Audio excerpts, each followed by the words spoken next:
नमस्कार दोस्तों, प्यारे मित्रों, आज एक बार फिर जुड़ रहे हैं हम अपने चैनल के साथ हिंदी व्याकरण बाय आरती कौशिक के साथ। तो बच्चे, पिछली कक्षा में हमारा काल का टॉपिक चल रहा था। अब भी हम काल के टॉपिक को आगे बढ़ाएंगे। उसके हमने मुख्य भेद पढ़े थे, लेकिन उससे पहले एक बार चैनल को सब्सक्राइब करना और वीडियो को लाइक करना ना भूलें और अपने दोस्तों के साथ शेयर अवश्य करें ताकि महत्वपूर्ण जानकारियाँ उनको भी मिल सकें। तो प्यारे दोस्तों, प्यारे मित्रों, चलिए शुरुआत करते हैं अपने काल के टॉपिक की। तो कल हमने पढ़ा था कि काल का टॉपिक क्या था। काल किसके बारे में बता रहा था? समय के बारे में बता रहा था। और समय कितने प्रकार का लिया हमने? 3 प्रकार से, जिसमें हमने काम कर लिया, जिसमें हम काम कर रहे हैं और जिसमें हम काम करने वाले हैं। तो 3 प्रकार का, यानी कि वर्तमान काल, भूतकाल और भविष्य काल। ये हमने तीनों कल पढ़े थे। वर्तमान काल, भूतकाल और भविष्य काल पिछली कक्षा में पढ़े थे। आज इससे आगे बढ़ते हैं, इससे आगे लेते हैं, क्योंकि इसके उपभेदों को जानना भी हमारे लिए उतना ही महत्वपूर्ण है। तो बात करते हैं एक बार वर्तमान काल की। क्या होता है वर्तमान काल? जो समय अब चल रहा है, जो समय अब चल रहा है, क्या कहलाया बच्चों? वो वर्तमान काल। और भूतकाल की बात करें तो जो बीत चुका है, बीत चुका समय क्या कहलाया बच्चों? बीत चुका समय आपका क्या कहला गया? बीता हुआ समय आपका भूतकाल कहलाया।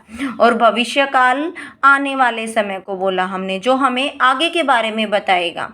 आने वाला समय क्या कहलाया बच्चों? हमारा भविष्य काल कहलाया। बात यहीं पर ख़त्म नहीं होती है, यहीं से शुरुआत होती है। दरअसल हम गलती भी यही करते हैं कि जहाँ हमें लगता है कि पूरा विषय पढ़ लिया हमने, वहीं पर हम छोड़ देते हैं और यह पूर्ण जानकारी हमारे लिए नहीं हो पाती। तो चलिए आगे बात करते हैं उसके उपभेदों की। तो देखिए, सबसे पहले बात करें हम भूतकाल की। भूतकाल, वर्तमान काल और भविष्य काल। भूतकाल, वर्तमान काल और भविष्य काल। वर्तमान काल और भूतकाल, भविष्य काल, हमने इनके उपभेद पढ़ने हैं। लेकिन पढ़ने किस प्रकार है, इतना तो हम याद कर लेते हैं कि भूतकाल के कितने उपभेद होते हैं? 6 होते हैं। वर्तमान के कितने होते हैं? 3 होते हैं। और भविष्य काल के कितने होते हैं? 2 होते हैं। ये चीज़ें तो हम पढ़ लेते हैं, लेकिन उनकी जो प्रक्रिया है, भेदों का जो उपभेद है, वो हम याद नहीं कर पाते। किसी को किसी में घुसा देते हैं, किसी को किसी में घुसा देते हैं। तो देखिए, हमें सिर्फ एक के याद करने हैं, यानी कि हम भूतकाल के भेदों को याद करेंगे।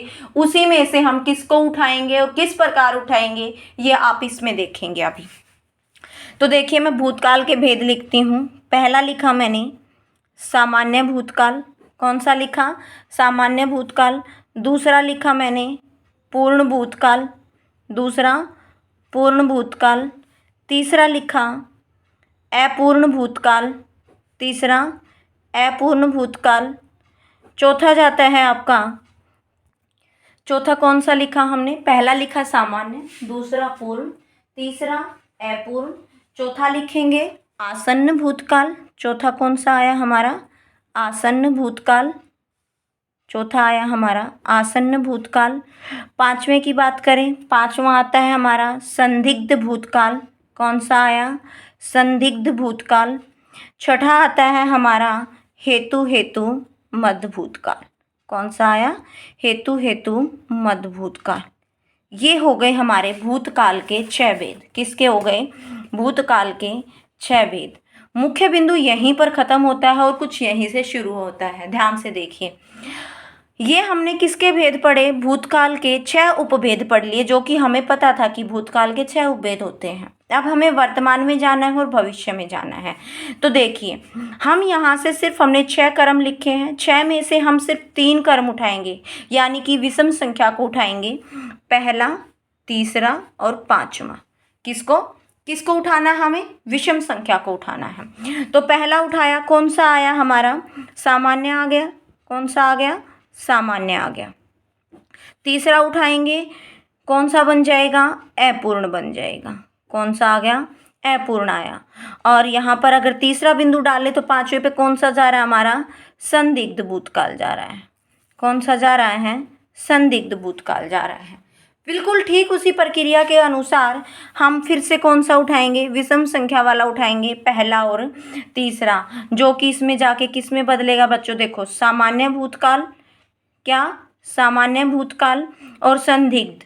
किताबों में संदिग्ध की जगह आपको मिल जाता है संभाव्य भूतकाल। कौन सा मिल जाता है, संभाव्य भूतकाल, संभाव्य भविष्यकाल, सॉरी।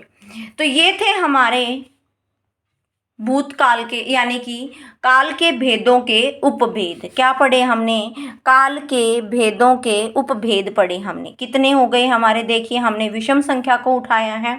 इससे आगे आने वाली कक्षा में हम इनको बिल्कुल अच्छे से पढ़ेंगे, क्या होता है, किसके साथ कौन सी प्रक्रिया कहाँ लागू होती है, इन वाक्यों की क्या पहचान होती है और कहाँ हमें इसको प्रयोग में लाना है, किस प्रकार लाना है, ये हम आने वाली कक्षा में पढ़ेंगे।